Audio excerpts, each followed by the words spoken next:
Félelmetes titkok laknak a néma falak mögött, ahol senki sem érti a csendet. Sziasztok, a nevem Katalin Szabó, 32 éves vagyok.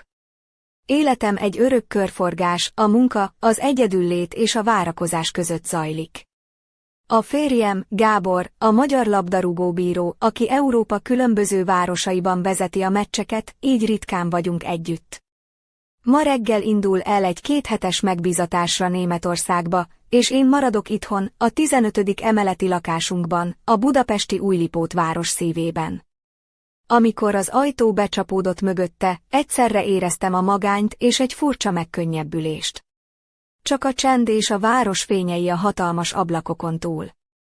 Mellette ott volt Bátor, a hatalmas kaukázusi juhászkutyánk, aki hűségesen, éberen ült az ajtó előtt, mintha nem csak az ajtót, hanem az én gondolataimat is őrizné. Átmentem a nappaliba, lágy fényt gyújtottam, és leültem a kanapéra. A távolból hallatszott a város zaja, de itt bent olyan volt, mintha megállt volna az idő.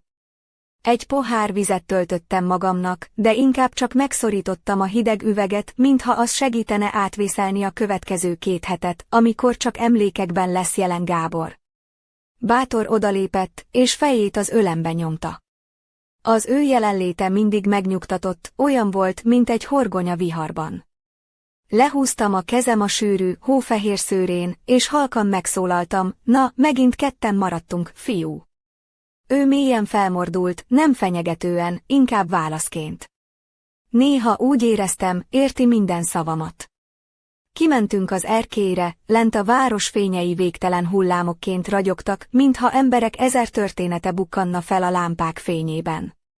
Belélegeztem a hűvös októberi levegőt, és hirtelen furcsa érzés kerített hatalmába, mintha valaki figyelne engem. Nem az utca felől, sem a szomszédok ablakából, hanem valahonnan a lakásból. Megfordultam, Bátor az ajtóban állt, fülét felfelé hegyezve, éberen. Aznap este korán feküdtem le, de az álom nem jött. Kint a szél susogott, és valahol a liftaknánál zörgött a fémszodrony. Mintha valaki lépkedne a folyosón, a lépések visszhangoztak a falak között. Amióta ide költöztünk, gyakran hallottam különös zajokat. Gábor azt mondta, hogy csak a ház lélegzik, hisz új, masszív épület. De amikor ő elutazott, a ház lélegzete valami jelenlétté változott. Egy éjjel 2 körül, Bátor hirtelen felugrott és a konyha felé ugatott. Szőre felállt a nyakán. Felkapcsoltam a villanyt, de üres volt a helyiség, csak a függöny mozdult meg, mintha valaki elhaladt volna. Csend legyen, suttogtam, biztosan húzat. De Bátor nem nyugodott meg. Ekkor vettem észre a padlón valamit, egy régi, fekete-fehér, megsárgult fényképet, mintha valaki a küszöbö alá dugta volna. Egy férfi és egy nő álltak az erkélyen, közöttük pedig egy kutya, aki nagyon hasonlított Bátorra. A fotó legalább 30 éves lehetett. A hátán reszkető betűkkel ez állt, vigyázz rá.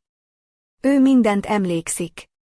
Ott ültem hosszasan a kép fölött, míg a kezem el nem remegett. Talán valaki hülye tréfája volt, vagy az előző lakók nyoma.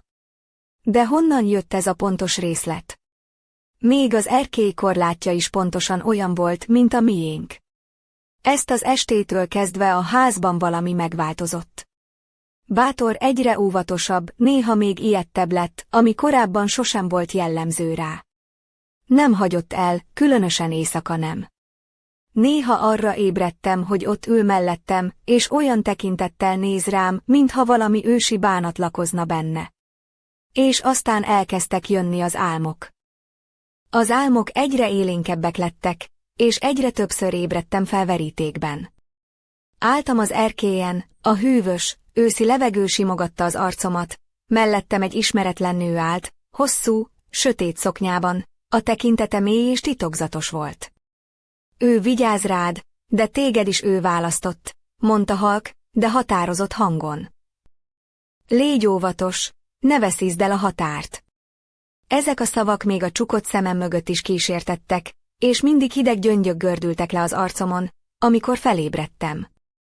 A valóság és az álom határa egyre inkább összemosódott. Reggelente úgy éreztem magam, Mintha egy másik világban jártam volna éjszaka, egy olyan helyen, ahol múlt és jelen összefonódik. Gábor 2 hét múlva tért haza. Amint belépett a lakásba, rögtön észrevette, hogy valami nincs rendben velem. Sápadt vagy, mi történt? Kérdezte aggódva. Csak annyit válaszoltam, hogy nem aludtam az éjszaka, de a fotókról, suttogásokról és furcsa zajokról nem mertem szólni neki. Nem akartam, hogy ő is elkezdjen kételkedni vagy félni.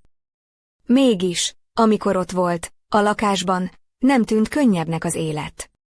Mintha a falak közé bezáródó titok nem engedné el a levegőt, amit lélegezni próbáltam. Napközben, amikor a fürdőszoba tükörébe néztem, néha megakadt a szemem egy árnyékon, ami nem az enyém volt. Egy női alak, hosszú sötét szoknyában, aki a hátam mögött állt. Gyorsan elfordultam, hogy megnézzem, ki lehet az, de senki nem volt ott. Az érzés azonban nem múlt el.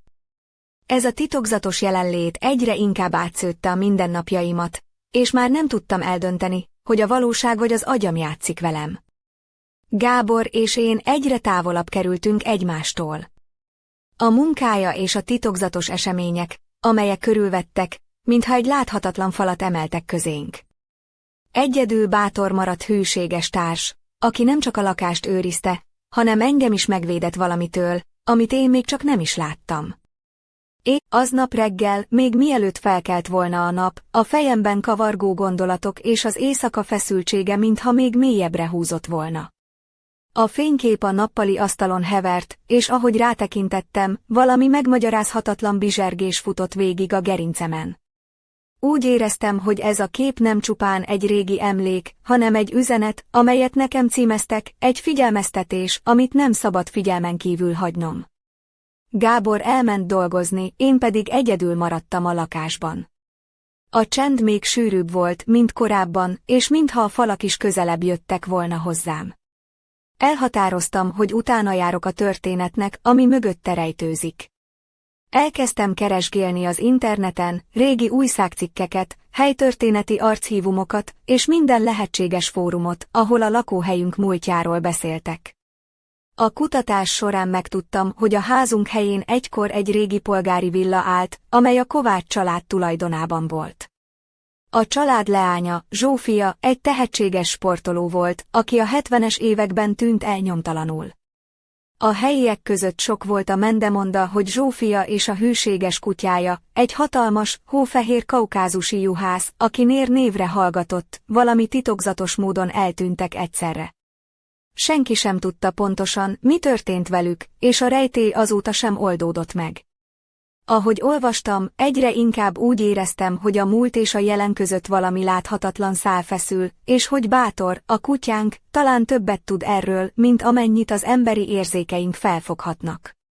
Mintha ő is őrizné ezt a titkot, és vigyázna rám, ahogyan annak idején Nér vigyázott Zsófiára. Ahogy mélyebbre ástam a történetben, egyre több részlet kezdett összeállni a fejemben. Zsófia eltűnése után a család szétszélett, a villa romossá vált, majd lebontották, és helyére épült a mostani társasház. A helyiek nem szívesen beszélnek erről, mintha valami átok ülne ezen a helyen. Éreztem, hogy ez a történet nem csupán múltidézés, hanem valami élő, valami, ami újra meg akar szólalni. Napközben Bátor szokatlanul nyugodt volt, mintha tudná, hogy valami fontos dolgot fedezek fel. Estére azonban a szokásosnál is feszültebb lett. Emlékszem, amikor leültem mellé a kanapéra, a barna szemei olyan mélyen néztek belém, hogy úgy éreztem, leolvassa a gondolataimat, és súg valamit, amit nem értek még teljesen. Aznap este, amikor kimentünk az erkélyre, a város fényei alatt újra megjelent az a furcsa érzés, hogy valaki figyel minket, de most már nem csak az én képzeletem szüleménye volt. Bátor megfeszült, és a sötétségbe bámult, mintha egy ismeretlen alakot látna ott, ahol én csak a ködöt és a fényeket láttam. Ekkor döbbentem rá, hogy ez a lakás, ez a hely nem csupán a mi otthonunk, hanem egy kapu a múlt és a jelen között. És hogy valami vagy valaki még mindig vár arra, hogy megoldjuk a rejtélyt, amit Zsófia és Nér hagyott hátra. Ez a felismerés egyszerre töltött el félelemmel és kíváncsisággal, és tudtam, hogy az elkövetkező napokban semmi sem lesz már ugyanolyan, mint előtte. A naplementével a lakás egyre inkább átváltozott. A megszokott otthon melegsége helyett valami más, valami ismeretlen töltötte be a teret. Gábor már elutazott, és én egyedül maradtam Bátorral, aki most már szinte folyamatosan mellettem volt, mintha belőle is áradna az a különös feszültség, ami engem egyre inkább eluralkodott. A nappali ablakán át a város fényei már nem csillogtak nyugodt csillagokként, hanem inkább úgy tűntek, mintha valami titkot rejtegetnének a homályban. Ahogy leültem a kanapéra, Bátor azonnal mellém telepedett, hatalmas fehér fejét a térdemre helyezve. A szemei szinte ragyogtak a halvány fényben, és úgy tűnt, mintha megpróbálna kommunikálni velem, mintha azt mondaná, vigyázz, nem vagy egyedül. Megsimogattam a sűrű bundáját, és arra gondoltam, hogy talán ő az egyetlen, aki igazán érti, min megyek keresztül. Az este csendjét hirtelen megtörte egy halk, csengő hang, amely a hálószoba felől jött. Szinte megdermedtem a helyemen, és Bátor is felállt, a szőre felborzolódott, ahogy felfigyelt a zajra. Ki az? Kérdeztem halkan, miközben lassan felálltam, és elindultam a hang irányába.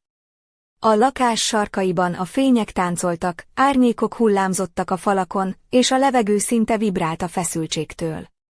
A hálószobában a földön egy apró tárgy hevert, az én régi, elveszett medálom. Az a kis ékszer, amit évekkel ezelőtt elveszítettem, és amit már rég nem reméltem megtalálni. Felvettem, és megvizsgáltam, a medál belsejében egy apró kép rejtőzött, de nem a sajátunk, egy ismeretlen nő portréja volt, aki hófehér kutyát tartott a karjában. A medál hátulján halvány, elmosódott tintával az állt, csillagocska, vigyázz rá. Ő emlékszik.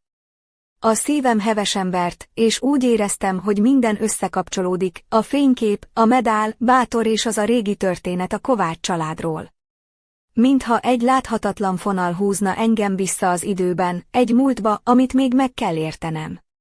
Bátor a medálra nézett, majd rám, mintha azt mondaná, hogy ez több, mint egy tárgy, egy üzenet a múltból. Az éjszaka folyamán nem tudtam aludni. Minden hang az otthonunkból felerősödött a falak között, mintha léptek visszhangoztak volna, a szellő susogása különös suttogássá alakult, és a város fényei egyre tompábban pislákoltak az ablakon túl. Bátor több alkalommal is felugrott, és a lakás különböző pontjaira szaladt, mintha üldözne vagy figyelne valakit, aki láthatatlan számomra. Ekkor döbbentem rá, hogy az, amit eddig csak sejtettem, igaz, van valami a lakásban, valami, ami nem engedi el ezt a helyet, és ami talán csak engem szeretne elérni. Az álmok, a jelek, a kutya viselkedése mind ezt támasztották alá. De ki vagy mi lehetett ez? És mit akart tőlem? Az érzelmek kavalkádjában egyszerre éreztem félelmet és kíváncsiságot, de azt is tudtam, hogy nem menekülhetek el. Ez a történet több volt annál, mint amit egy egyszerű véletlen okozhatott. A múlt és a jelen összefonódott, és engem választott ki, hogy megfejtsem a titkot, amit több évtizede rejt a falak mögött ez a lakás. És miközben a csendben ültem Bátor mellett, éreztem, hogy ez csak a kezdet volt, és hogy az előttem álló éjszaka újabb titkokat tartogat. Ahogy az éjszaka mélyült, a lakás falai mintha még szorosabban zárultak volna körém, és a légkör egyre sűrűbb, folytogatóbb lett. Bátor a nappaliban helyezkedett el, de nem aludt, folyamatosan figyelte az ajtókat, az ablakokat, mintha valami, vagy valaki bármikor beléphetne. Én pedig ott ültem mellette, a medált a kezemben szorongatva, és próbáltam összerakni az eddig hallott és látott dolgokat. Egyszer csak egy halk, de határozott lépés zaja hallatszott a folyosóról. Megfagyott a levegő körülöttünk. Ki az? Kérdeztem remegő hangon, de nem kaptam választ. Bátor felállt, a teste feszült volt, és a szőre ismét felállt a nyakán. A lépések közeledtek, de én nem láttam senkit. Az ajtó előtt álltam, félve, hogy kinyissam, de mégis tudni akartam, mi történik. Mikor kinyitottam, üres folyosó tárult elém, a lépések elhalkultak, mintha csak illúzió lettek volna. De nem voltam biztos benne. A szívem hevesen vert, és a testem reszketett.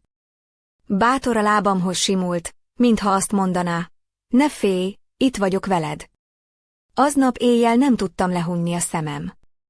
A lakás minden sarkából furcsa hangok jöttek. Egy halk sóhaj, egy elnyújtott suttogás, mintha valaki mesélne, de a szavak érthetetlenek voltak. Aztán hirtelen, mintha valami megmozdult volna a nappali sarkában, egy árnyék suhant át a falon. Bátor azonnal ugatni kezdett, és az ösztönei nem tévedtek. Lassan felálltam, és közelebb léptem a sarokhoz, ahol az árnyék látszott. A fény felé fordítottam a tekintetem, de semmit sem láttam, csak a homályt és a csendet. Az egész helyzet egyszerre volt félelmetes és lenyűgöző. Mintha egy másik világ próbált volna kapcsolatot teremteni velem. Ekkor eszembe jutott a medál üzenete, ő emlékszik. Miért pont én kaptam ezt az üzenetet? Mit kellett megőriznem? És ki az a gő, aki emlékszik? A múlt árnyai lassan életre keltek körülöttem, és úgy tűnt, hogy nem csak a lakásban, hanem bennem is valami megváltozik. Ahogy a napközeli órák közeledtek, a fáradtság legyőzött, és végre elaludtam, ide az álmaim újra a régi erkélyen játszódtak le, a hideg szélben, a nővel, aki azt mondta, be kell fejezned, amit én nem tudtam. Ez a mondat ismét visszhangzott a fejemben, és tudtam, hogy nem hagyhatom figyelmen kívül. Másnap reggel egy új erővel és eltökéltséggel ébredtem. Meg kell találnom a választ. Bátor mellettem feküdt, és úgy tűnt, ő is várja, hogy végre kiderüljön, mi történt valójában akkor régen, és hogy mi az, amit nekem be kell fejeznem. Az út, amit elkezdtem, nem lesz könnyű, de már nem menekülhetek előle. Ez a történet többé nem csak a múlt titkai, az én életem része lett. És ahogy a napfénye beszűrődött az ablakokon, éreztem, hogy a rejtély csak most kezd igazán kibontakozni. Nem tudtam elhinni, hogy mindez valóban megtörtént velem, és még mindig csak a felszínt kapargatom. Ahogy ott ültem a nappali sötét sarkában Bátor mellett, az egész történet súlya szinte elnyomott. Az a fénykép, a medál, az álmok és a furcsa hangok mind egyetlen szövetbe fonódtak, amelyet nem tudtam még megfejteni. Mégis, bennem élt a remény, hogy valahol van megoldás, és hogy talán ez az egész valahogy megoldható. Az elmúlt napok eseményei után képtelen voltam nem gondolni arra, hogy talán ez az egész nem véletlen. Talán valami, vagy valaki, akihez Bátor is kötődik, még mindig jelen van közöttünk. Mert nem lehetett puszta véletlen, hogy a kutyánk pont ilyen különös módon viselkedik, hogy egy 30 évvel ezelőtti kép és egy elveszett medál került elő egy időben, amikor a férjem távol volt. Mintha minden egy nagyobb terv része lenne, amibe én is bele vagyok vonva.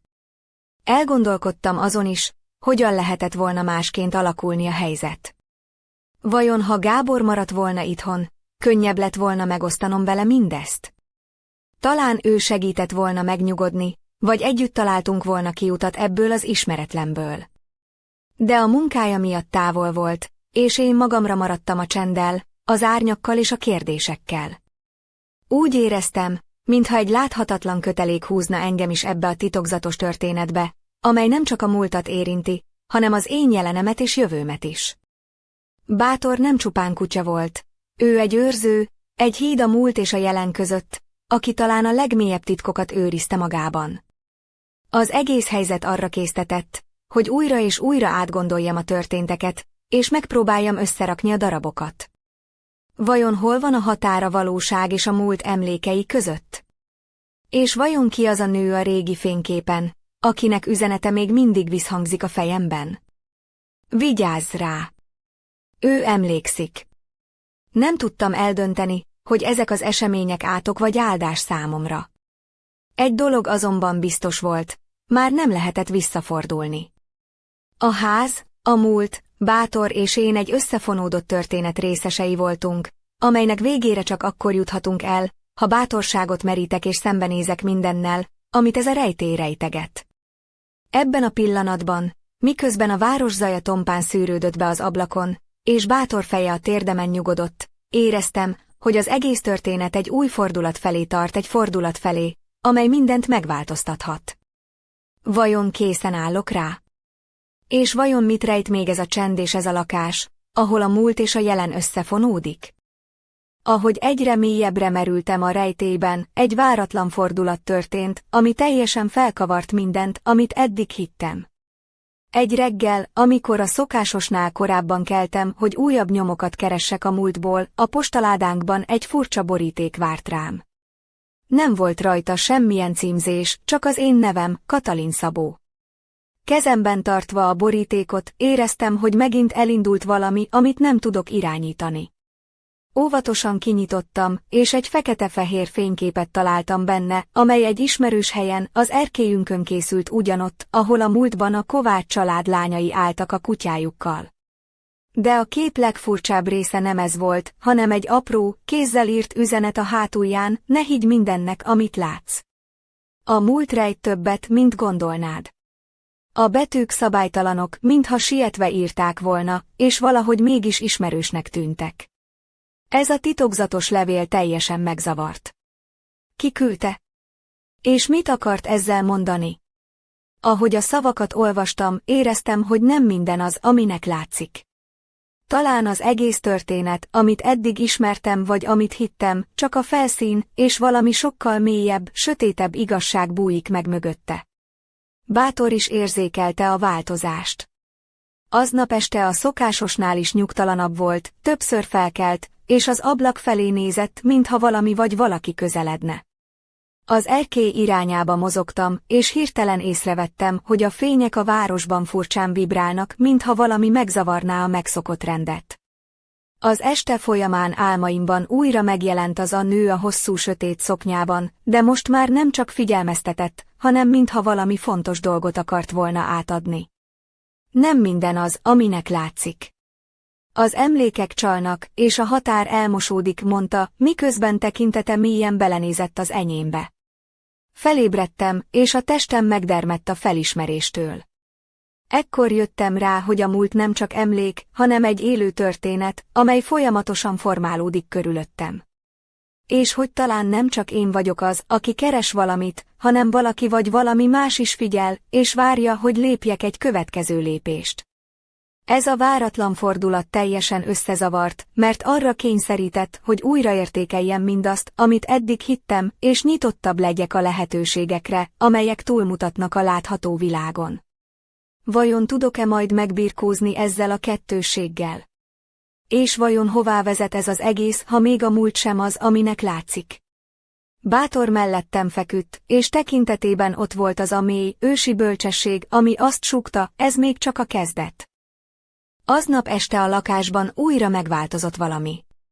A levegő mintha megsűrűsödött volna, és minden aprónesz élesebben, fenyegetőbben csengett a fülemben.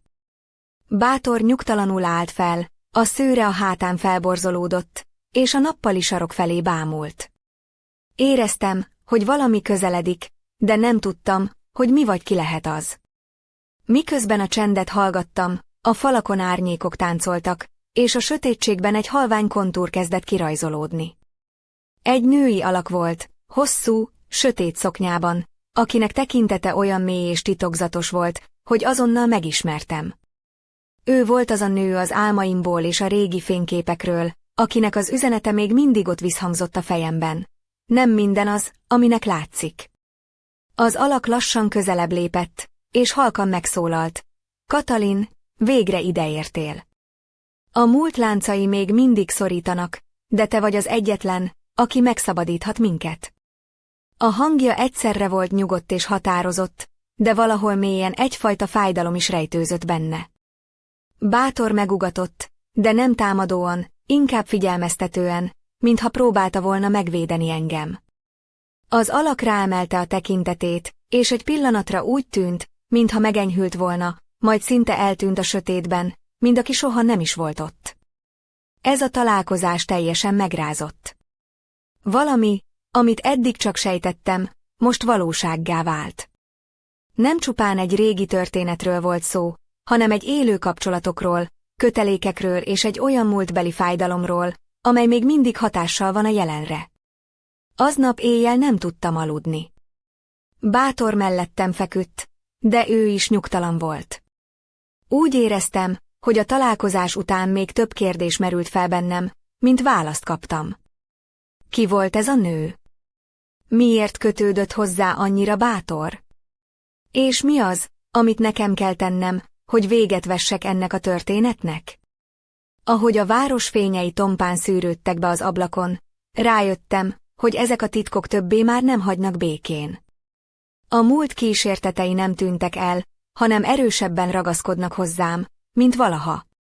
És én kénytelen vagyok szembenézni velük, még ha az út fájdalmas és kiszámíthatatlan is lesz. Bátor mélyen a szemembe nézett, és éreztem, hogy nem vagyok egyedül ebben a harcban. Valami, vagy valaki, aki régóta várta ezt a pillanatot, most végre megszólalt. De vajon készen állok-e arra, amit még meg kell tudnom? És meddig tart még ez az éjszaka, amiben a múlt és a jelen összefonódik? Ahogy a sötétség tovább mélyült a lakásban, mintha az idő is megállt volna körülöttem. Bátor mellettem feküdt, de szemei fényesen ragyogtak a félhomályban, mintha egy másik dimenzió kapuját őriznék. A nő alakja, akivel az imént találkoztam, még mindig ott lebegett az emlékeimben, és a szavai újra és újra visszhangoztak a fejemben, a múlt láncai még mindig szorítanak, de te vagy az egyetlen, aki megszabadíthat minket. A feszültség a tetőfokára hágott, és úgy éreztem, mintha a lakás maga is élne, lélegezne, és minden fal mögött egy újabb titok lapulna. A múlt és a jelen közötti határ elmosódott, és én egyre inkább elvesztem ebben az ismeretlen térben, ahol az emlékek és a valóság összefonódnak.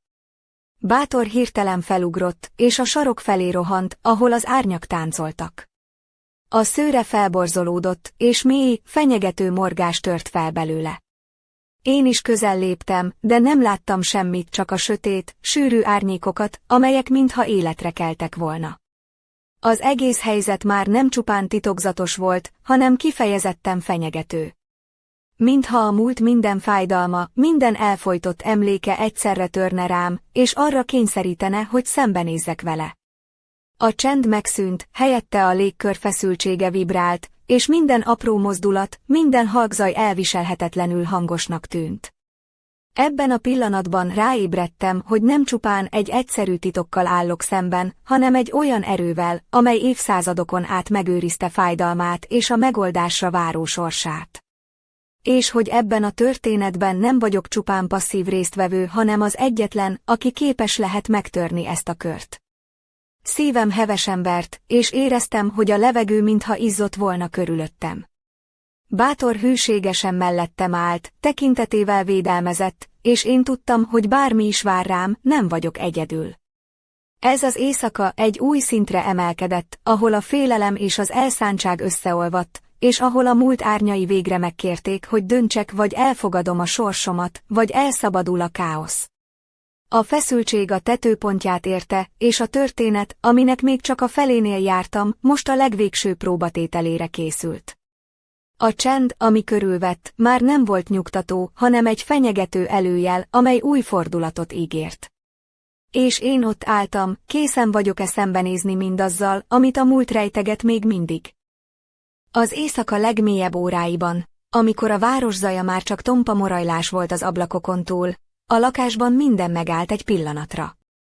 Bátor mellettem feküdt, szemei csillogtak a félhomályban, mintha valami ismeretlen titkot őriznének. Éreztem, hogy a múlt és a jelen között egy vékony, törékeny határ húzódik, amely bármikor átszakadhat. Hirtelen a nappali sarkában egy halvány fény gyúlt, és ott állt előtte a nő, akit már oly sokszor láttam álmaimban és emlékeimben. Tekintete most már nem csak figyelmeztetett, hanem valami mély, gyötrő fájdalmat tükrözött, amely átjárta az egész teret. Katalin, ideje befejezni, amit elkezdtem, suttogta, hangja egyszerre volt könyörgő és parancsoló. Ahogy közelebb lépett, a levegő megremegett körülöttünk, és a falakon a múlt képei kezdtek megjelenni. A régi villa, a fiatal lány és a hatalmas kutya, akiknek története összefonódott a miénkkel. Éreztem, hogy ez nem csupán emlék, hanem egy örök körforgás, amely csak akkor szűnik meg, ha én megteszem az első lépést a megoldás felé. Bátor felemelte a fejét, mélyen a nő szemébe nézett, és mintha egy szót sem szólt volna, mégis minden érzelem átjött rajta. Szeretet, veszteség, remény és a végső megváltás kívánsága. Én pedig tudtam, hogy nem csak a saját sorsomról van szó, hanem valami sokkal nagyobbról, ami túlmutat rajtam. Ahogy a nő lassan eltűnt a fényben, a csend újra betöltötte a lakást, de valami megváltozott bennem. Többé nem féltem a titkoktól, a múlt árnyaitól. Tudtam, hogy meg kell találnom az utat, hogy lezárjam ezt a történetet, és talán csak talán végre békére lejjünk mindannyian. Miközben Bátor mellettem feküdt, és a város fényei halványan vibráltak az ablakon túl, egy gondolat motoszkált bennem. A múlt soha nem tűnik el teljesen, de a jövőnk attól függ, hogyan nézünk vele szembe. És én készen álltam arra, hogy szembenézzek vele, bármi is várjon rám. De a történetnek még nincs vége. Mert a csendben, ahol a múlt és a jelen összefonódik, mindig ott rejtőzik egy újabb titok, ami várja, hogy felfedezzük. És ahogy a sötétség lassan átváltott a hajnal első fényeibe, tudtam, hogy az igazi út csak most kezdődik.